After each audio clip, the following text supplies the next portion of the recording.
exciting day of the forum. Yeah, that's better. All right, we've got a very exciting packed day ahead of us. There's going to be a lot of creativity in this room, and I hope you're looking forward to it as much as I am.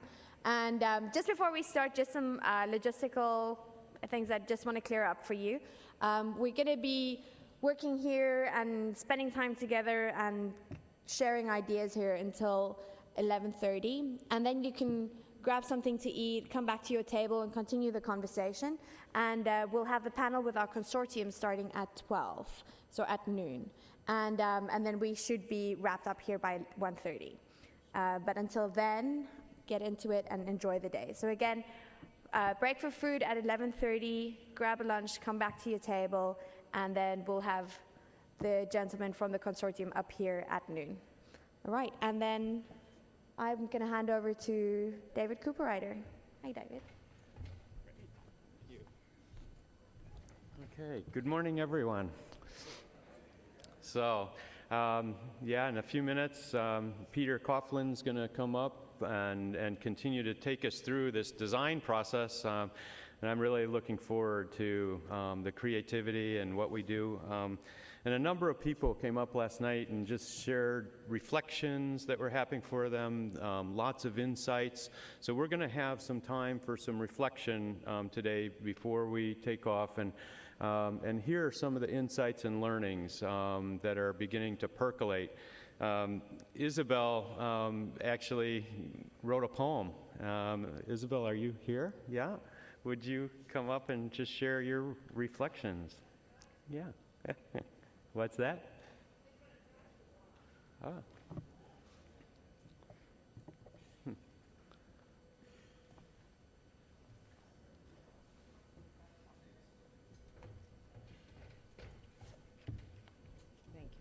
Good morning, everybody. I don't know what you were doing at 4:15 this morning, but I was writing a poem.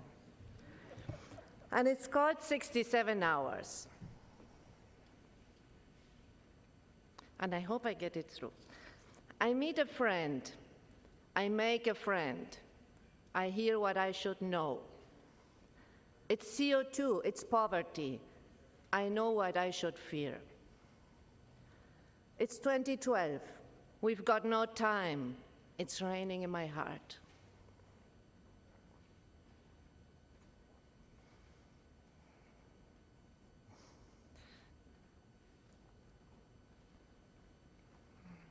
Yet everybody is working so hard.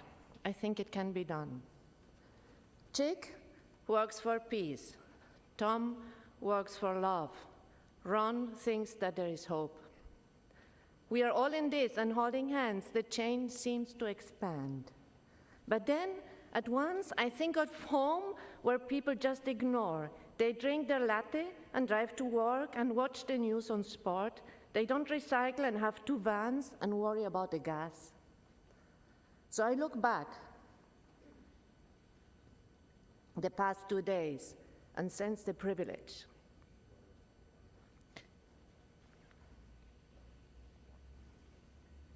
We have heard and seen.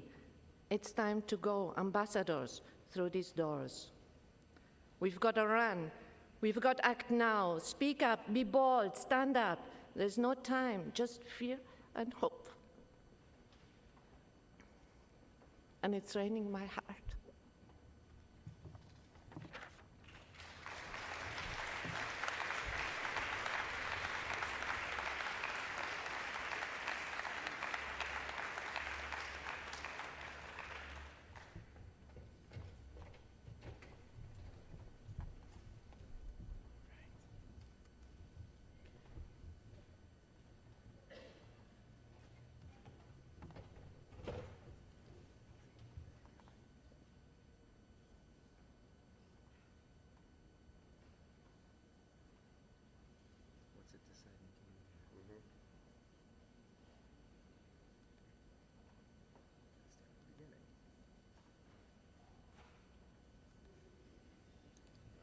Okay. Thank you, Isabel, for that lovely poem. And my slide to contrast that, that feeling of actually urgency and a desire to do something today. I hope that we're able to use this time in the next 3 hours or so to start to make some of the ideas tangible and be able to do something with them.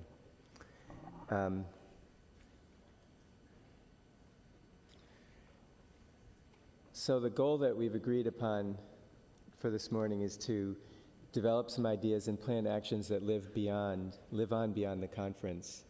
We've all been to lots of these conferences, and we all get sort of worked up into a frenzy of excitement, and then you go back and things tend to dissipate. But what this step in the process, or rather in the conference, is supposed to do is to actually give you something to bring home with you to push you into action. Remember yesterday when I was talking about prototypes being excuses to change your behavior? That's the hope here. You walk out of here with a prototype that says, the prototype made me do this. I have to go and try something different here. So as you're building today, remember that the prototype can actually give you some courage and some impetus to move forward. So the plan for the morning is simple. You're going to prototype. We'll take a break. We're going to share some of the prototypes, and then we'll spend a little bit of time reflecting on the process of design. So, do you all have your boards? Yeah. Is everyone at the same table they were at yesterday?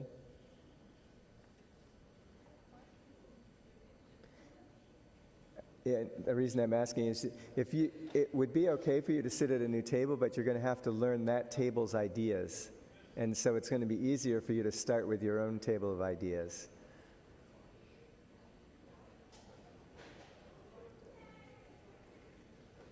Wow, there was quite a lot of shaking up. That's great.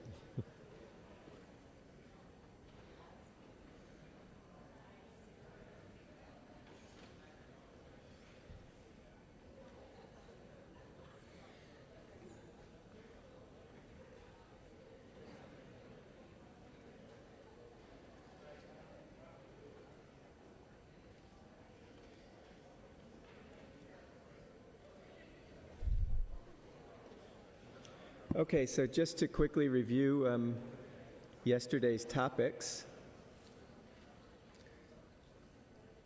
Topic number 1 was how might we recognize and reward organizations that create innovations of significant benefit to humankind in order to encourage other organizations to follow suit. Topic number 2, how might we proactively help any firm that wants to evolve to become more sustainable through a balance of social, environmental, and financial mission. Topic 3, how might we enable the world to learn more quickly from and act on positive business and societal innovations emerging around the globe. And topic number 4, how might we advance in our management education and research a new theory of the firm that blends social, environmental, and financial mission at their very core. So those were the topics that you brainstormed on and generated thousands of ideas, I believe, which is great.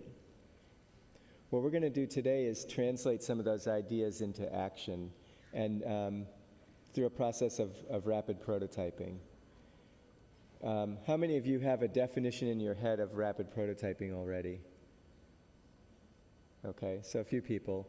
Most people think of it as a very product-based thing where you create a clay model or a foam model of some product that helps to get consumer insights about something. We're talking about something a bit different here, and I'm going to give you a few different definitions to help you expand your view on what prototyping is if you have one of the more traditional understandings of prototyping. So definition 1 of rapid prototyping is building something quickly in order to develop or test an idea. Most people, when they think of prototype, they think it's something that takes like a half a year to build and a couple $1 million because you want to make it perfect. We're giving you 45 minutes, so don't get your hopes up that it's going to be too perfect. That's actually a good thing, because the lower resolution you have, the more you'll actually be free to change an idea. People invest so much in prototypes, typical industry, that by the time the prototype gets to, funding or to decision making, there's no changing it. Definition 2, this is a badly translated version of something I heard in Roger Martin's afternoon talk. Was anyone else there? He had this, it was just, maybe you can help me fix this, but he described rapid prototyping in a way I'd never heard before, and I should have. Taking something from the future into the past. This is a really fascinating definition. Did I mangle that too badly, or is that kind of what he said? That's what he said? A way to turn the future into the past. Thank you. Yeah. I thought that was really lovely. And when he was talking about this, so a prototype is a manifestation of a future idea, but by the time you've made it and people can experience it, it becomes a past tense thing, which is just really wonderful, because things in the past, we're really good at dealing with those, of incrementally moving them forward, as Roger talked about yesterday. And so think about this as an opportunity to pull something from the future very quickly into the past, actually in a space of 45 minutes. Pretty powerful definition of prototyping, I think. And one of the definitions that I like to use a lot, rapid prototyping is really a process of building to think. And that's sort of the opposite of what you usually hear. You usually think first and then build something. Here it's the opposite. Use the building process to actually think through an idea, to evolve an idea.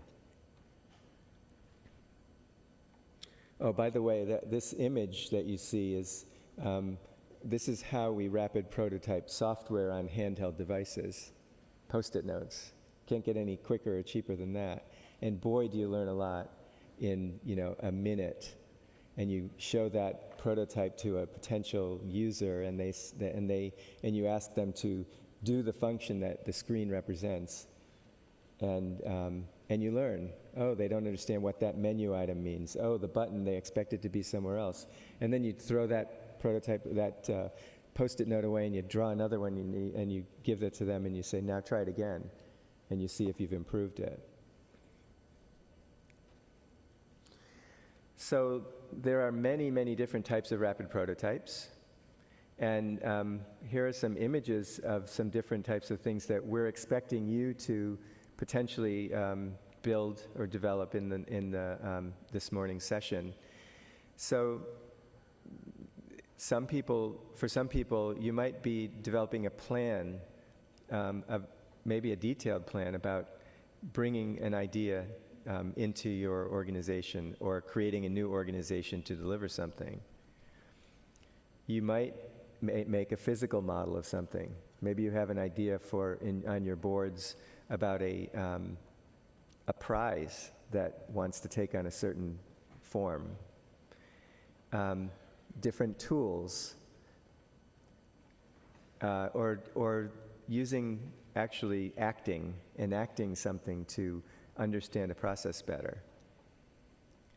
And if you look at those images, the image on the lower left is a prototype that a team made of a food system that they wanted to put in a hospital patient room.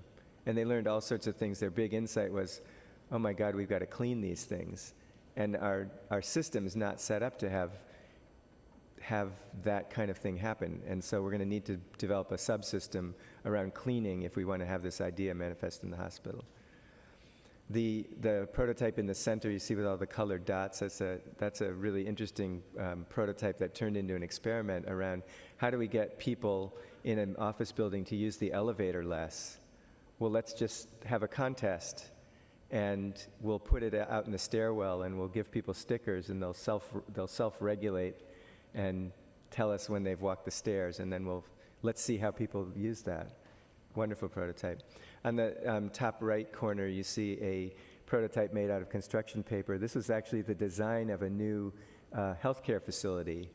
And in 45 minutes, the team came up with the essential concept around this notion. They made it circular, even though they knew the building wasn't going to be circular, because they wanted this idea of concentric rings building out from a center where the customers first came in, and then the outer ring where the dark red ring, which was where the the patients would meet with the care providers, and then the further ring out, which was actually the service corridors, so that the doctors and nurses could have a way to get their work done and not show that part to the patients.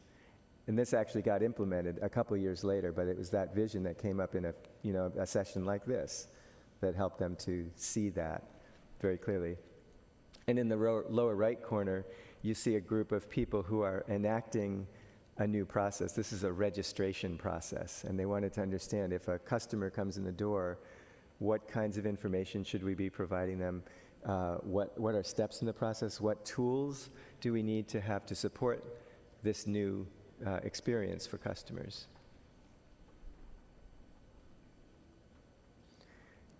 Some of you are academics. You might be into models like flow charts and stuff, and that's perfectly fine, because what you're doing is you're working out your idea, you're putting it down in a form that you can go to another table and say, this is what I'm thinking.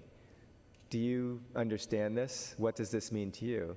The minute you make it tangible, all of a sudden you can create a dialogue around it, and it becomes something that can advance. Whereas if it stays in our heads, you often spend a lot of time talking about something that may not mean the same thing to the people who are listening. But this way gets you a little bit closer to that. So, what to prototype?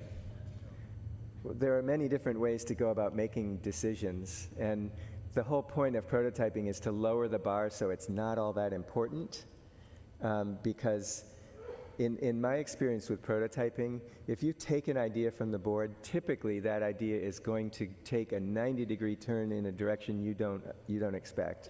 Almost always this is the case for us, where we'll pick an idea, we'll start down a path, and then we'll learn something critical that will change the direction of our prototype. And that's great. You want that to happen because it's only costing you pennies in terms of a Post-it note or a piece of paper or the ink from your pen, right? But we do want you to, particularly here today, with the urgency of some of the issues that have been discussed over the last couple of days, we want you to find something that you're attracted to, that you bring passion to, because this is not a single organization that can now commit to moving forward on this critical topic. This is a dispersed group of people who we're depending on your personal passion to move some of these things forward. So as you're looking at your boards, find an idea that there's a spark there for you. That's something, that might be my next thing. Similarly, we'd like you to choose ideas that you do believe, maybe not in their current form, but in some future form, could have a big influence, could make a difference to the world. And that similarly, is it an idea that where you could play a role in helping bring this to the world? And finally, choose an idea that you're curious about. You have some questions. Is this a good idea or not? Here's the forum to actually take the idea, build it out enough to get some feedback on it, and get a reality check early on, and be able to course correct, because you'll have time to iterate over the next 45 minutes.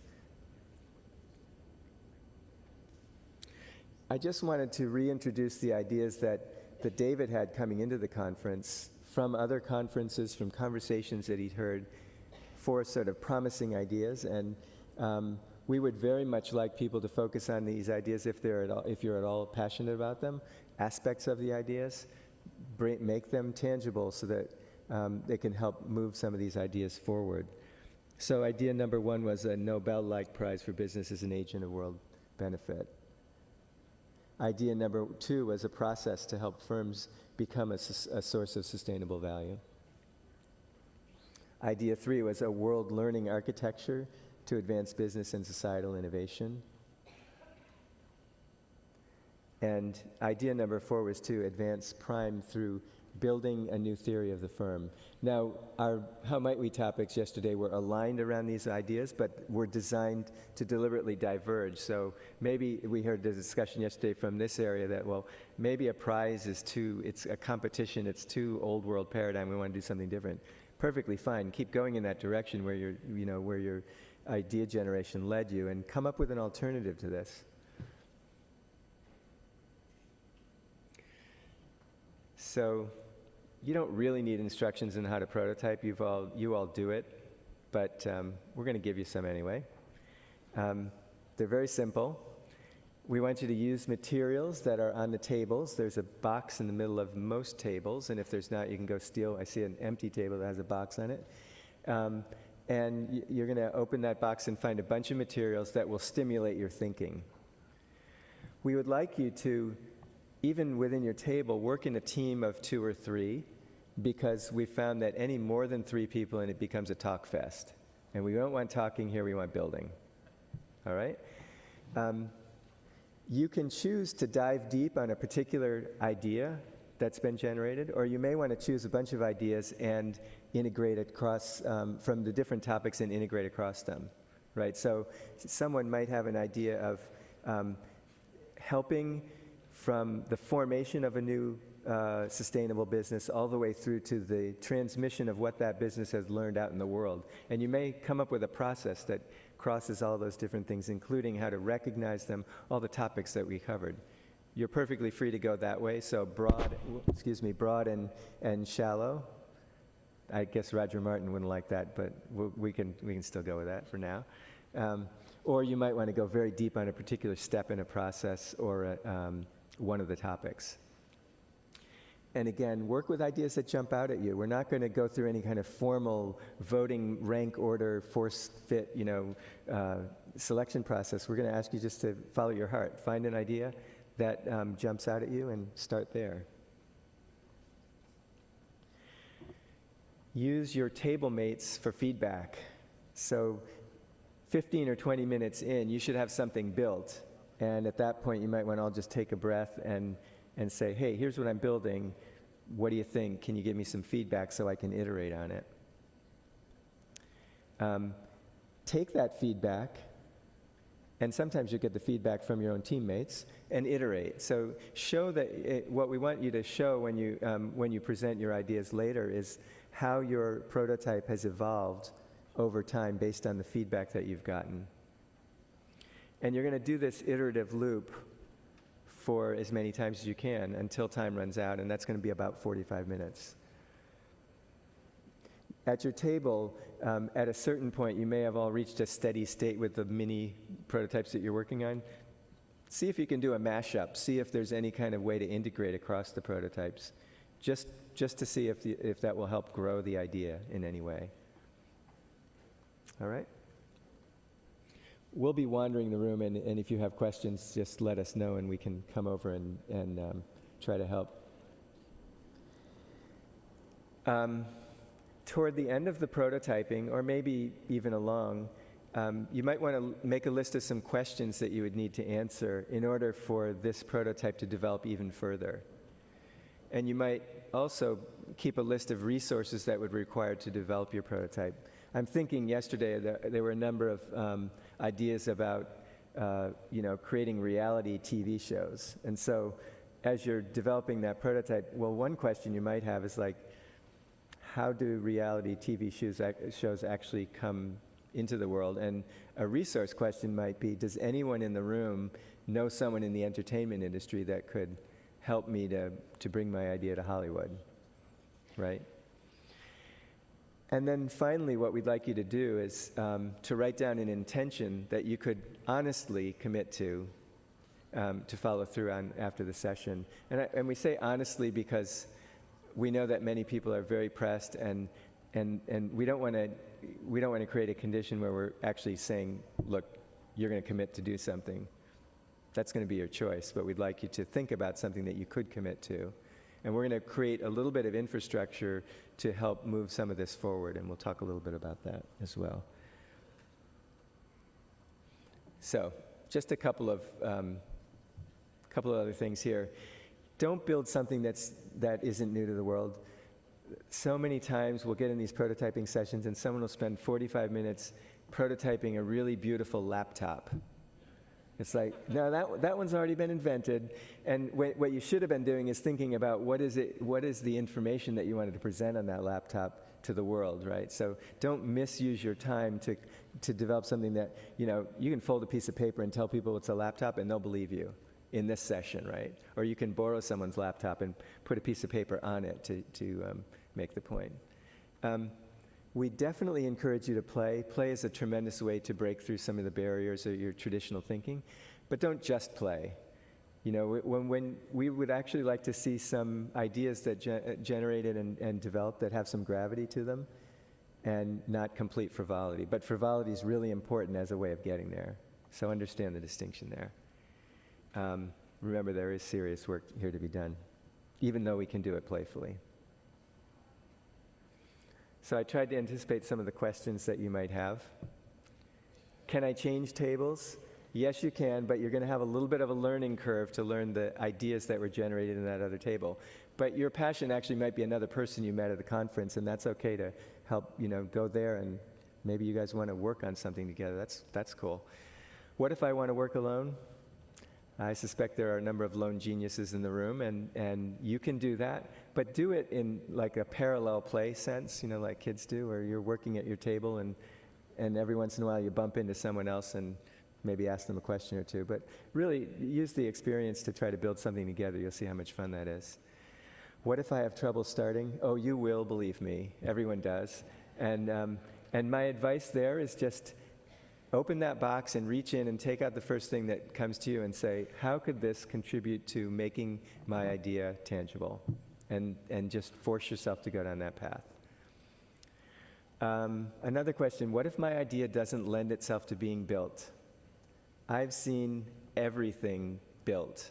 Someone say, oh, you can't build a process. And, well, you can actually take 5 Post-it notes and stick them on the floor and number them and use that as a process map, right? So something as ethereal as a process can be built. People can do advertisements, right? You can do reality shows. Those would come in the form of enactments probably, but you can build it, believe me. And if you have questions, raise your hand and we'll come over and help you figure out how to manifest the idea. What will happen to my ideas after the session? It's a great question people often have. One answer is, what will happen is whatever you make happen, right?